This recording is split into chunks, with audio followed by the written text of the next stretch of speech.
You know that January is like Christmas for most divorce attorneys? So terrible. We're going to tell you why spikes in divorce consultations actually happen right after the holidays. And ahead on Good Day, we're going to be chatting with our relationship expert about tips to help you and your spouse survive this holiday season. Sometimes that's tough to do.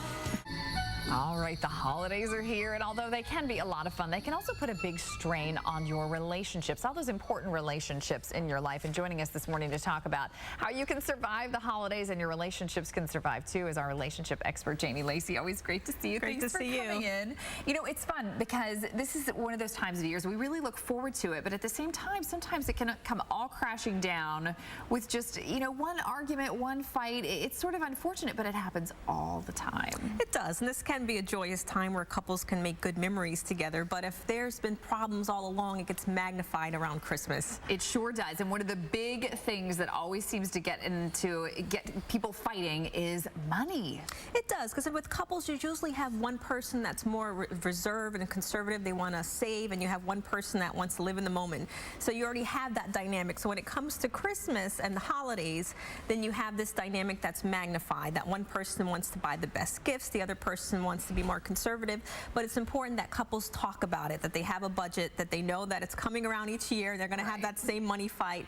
So include each other in the purchases, have a budget, talk about what's important and what are the things that even with each other have a budget, and have those conversations that will help lessen the stress around the money topic. All right, those are all good points. And in-laws are also a big point of contention, and not just in-laws, but you know, sometimes brothers, sisters, aunts, uncles, everybody. There's a reason why some families normally don't only see other family members around the holidays. Right. So when you know that you're going to be seeing that Aunt Sally who's going to get drunk every year, so you can have that conversation. How are we going to, as a couple, as a team, going to go into this situation and handle it? Because most couples get into fights because they feel like each other doesn't have each other's back when it comes to in-laws.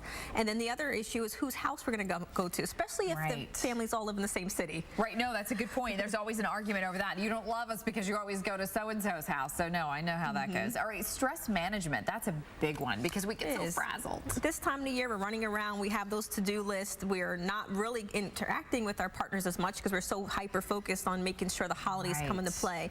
So what I tell people during this time is if you already have stress management techniques that you use during the year, now is the time to really employ them.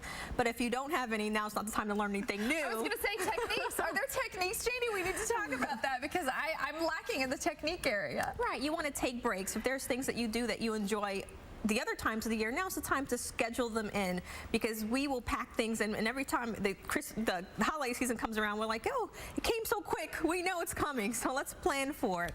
So let's build in breaks for ourselves. Let's even put in breaks for the family, do things that we would normally do the rest of the year, go to the movies, have those times together. Right, and that plays into the last one, which is quality time, and really just ensuring that you keep the healthy parts of the relationship going so they don't get you over all the stumbling blocks. Right, you don't have to be that statistic after the holidays if you have that quality time, especially with your partner, that you still have your date night, you're looking each other in the eye, you're having those intimate conversations, you're not letting the to-do list and the time of the season tear you apart, because it can easily tear you apart. Right, absolutely. We don't want to keep the divorce attorneys busy, so we're going to work on all these things that you told us, Janie. Always great to see you. Thanks for coming in this morning, Michelle. All right, thanks, guys.